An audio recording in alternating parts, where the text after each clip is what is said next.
अमदावाद में एक युवक ने मित्रता निभाववी भारे पड़ी है। नवा कायदा बीएनएसएस 108 मुजब सेशन्स कोर्टे महत्वनो चुकादो आप्यो छे। आरोपीने मात्र 5 દિવસમાં જામીન મળ્યા। મિત્રના આપઘાત બાદ સુસાઇડ નોટના આધારે પકડાયો હતો। આપઘાત કરનાર સંકટમાં હોવાથી મિત્રે પોતાના નામે લોન કરાવી આપી હતી। લોન લીધા બાદ એક હપ્તો બાઉન્સ થતા મૃતકે આપઘાત કર્યો હતો। સુસાઇડ નોટમાં મિત્રનું નામ લખી આપઘાત કર્યો હતો। લોનના નાણાંની માંગણી કરવી આપઘાતનું કારણ છે ન હોવાની વકીલે દલીલ કરી। આરોપીના વકીલની દલીલ કોર્ટે ગ્રાહ્ય રાખી। આરોપીની ખોટી રીતે ફસાવ્યાની વકીલે રજૂઆત કરી। સુનાવણીના અંતે સેશન્સ કોર્ટે 15,000ના બોન્ડ પર જામીન આપ્યા।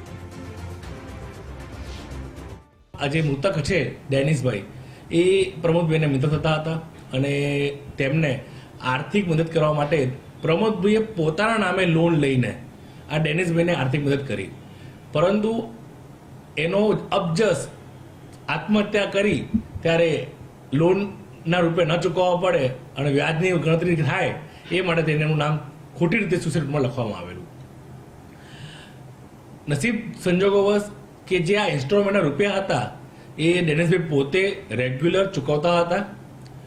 1-2 હપ્તા એ મિસ કરી ગયા હતા, જેને કારણે ઓબ્વિયસલી કોઈ પણ વ્યક્તિ રજૂઆત કરી કે ભાઈ તમે અમારા તારા નામે મેં જે લોન લીધી છે તું એ ચૂકવી દે ને ભાઈ, ખોટું મારો સિવિલ બગડે।